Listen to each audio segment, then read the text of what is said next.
Here's the question: did he predict his own death in lyrics he wrote decades earlier? Sometimes it feels so bad. The haunting song, Sometimes It Snows in April. In an eerie coincidence, Prince died on April 21st. This song was first recorded on April 21st, 1985. All the things they say never last.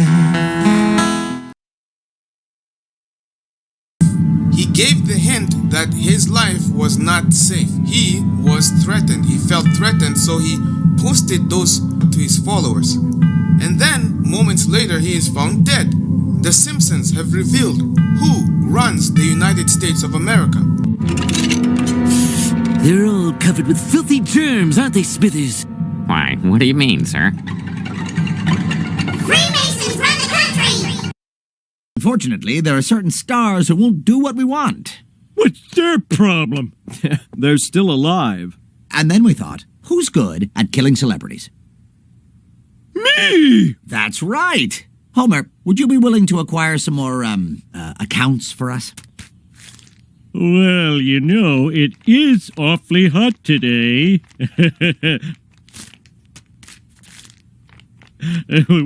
No, I'm too cold.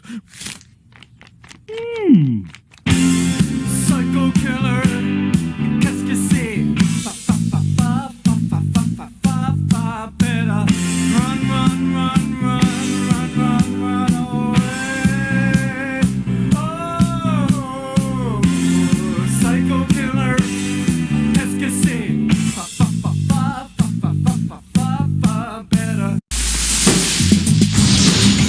And I saw an angel come down unto me. In her hand she holds the very key. Words of compassion, words of peace.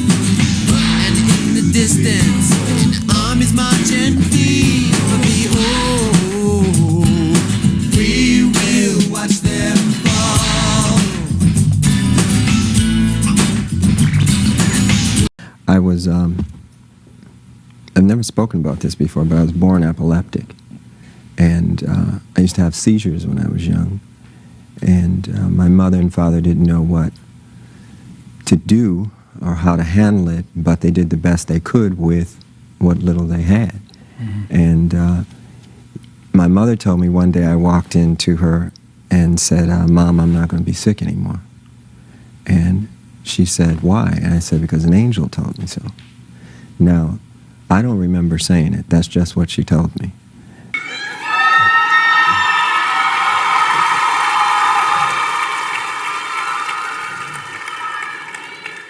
I was pretty wild in my younger days. And you don't have to do what I did. You don't have to make any of the mistakes I made. The future's in your hands now, and the world is really yours. There's a change in America that's going on right now, and everybody can feel it, and we're going to be the beacon to the rest of the world. Please be seated. Thank you. All praise and thanks to the Most High Jehovah. Thank you, Alicia, Andre, Big Boy. Much respect to y'all. Without any real spiritual mentors other than artists whose records I admired, Larry Graham being one of them,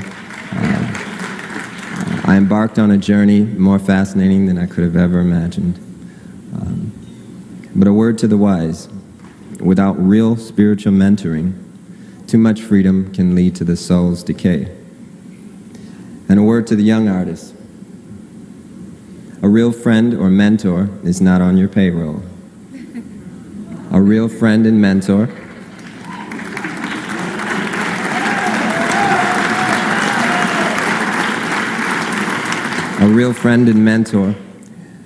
cares for your soul as much as they do their own. This world and its wicked system will become harder and harder to deal with without a real friend and a mentor. And I wish all of you the best on this fascinating journey. It ain't over. Peace. Yeah. One thing I wanted to say is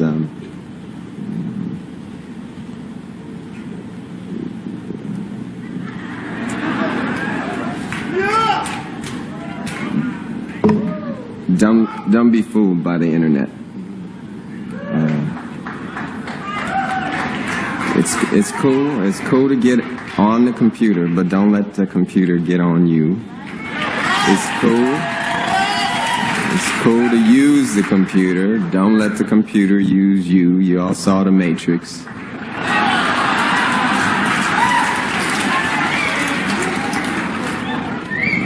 There is a war going on. The battlefield's in the mind.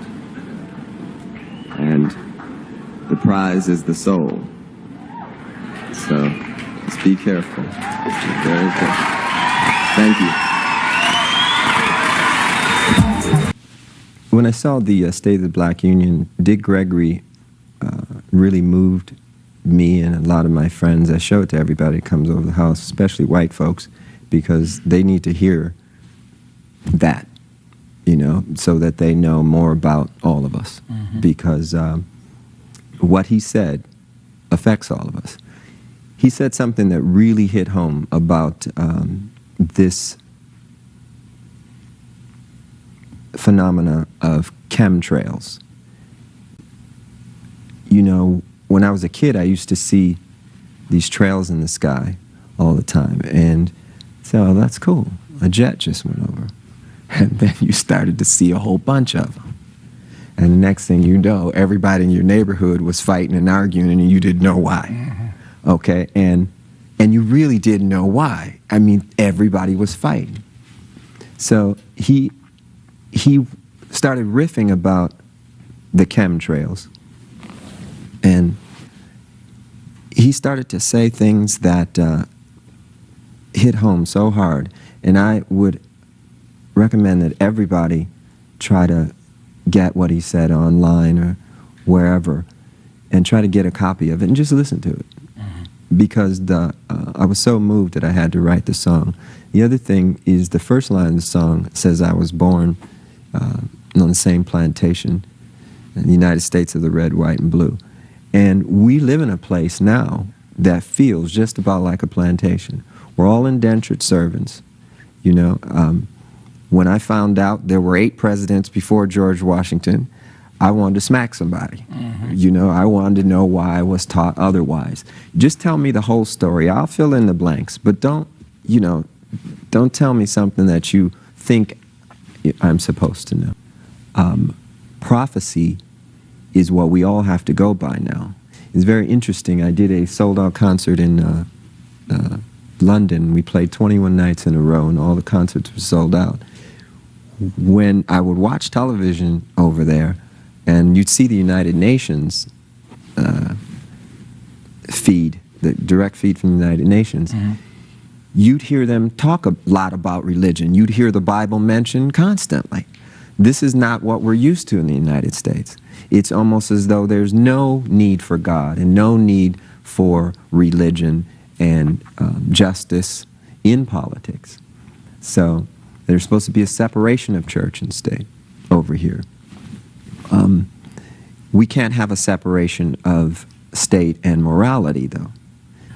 And once we got together, we clicked. It was pretty easy. And the most interesting thing about her is how rapidly she picked up understanding of Scripture. Because I pretty much talk about that with everybody I know, because it informs my life so much now. You, though, a person in show business, is almost dependent on recognition. You stop being Prince. Well, that's a good point. I pretty much wanted to be dependent upon God. And when you get the inner calling to do something and you know that you're being inspired by God, you pretty much know you better answer that call or suffer the consequences. Do you think this was God-inspired as well? I do believe, yes. The more stuff I write, and you write a lot of stuff, the closer I come to my own destination. What's your definition of your own destination? I would say the complete oneness with the Spirit of God and knowledge of the truth.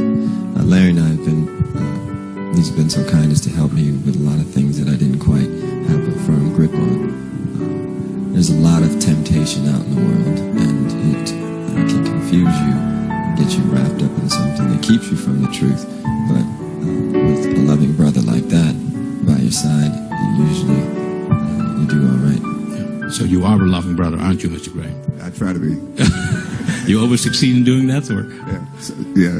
I feel so. We have a very close relationship. We spend a lot of time digging deep into the truth and deep into gaining more knowledge and drawing closer to our Creator, and that's very, very important. And then as a result, then you become closer to people around you that you love and that love you. Yeah. So I started studying the Bible once I changed my name back, and started studying with my good friend Larry Graham. I used to play with Sly and the Family Stone, and he helped me to just look at the Bible in a very practical way and cut through all the dogma and the thing that has kind of separated religion in the first place. I just wanted a clean, simple approach to it. And it helps you with your music as well. Well, definitely. I mean, it's going to help you with every aspect of your life. Once you can clean out the cobwebs, so to speak, then you're going to see everything a little bit more clearly.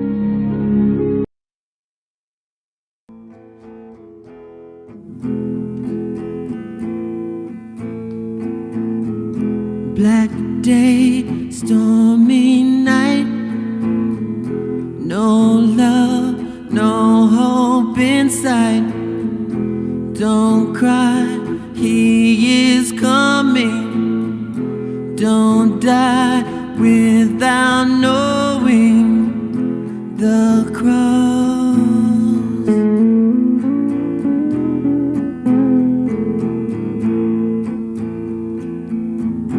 Ghettos to the left of us, flowers to the right. There'll be bread for all of us if we can just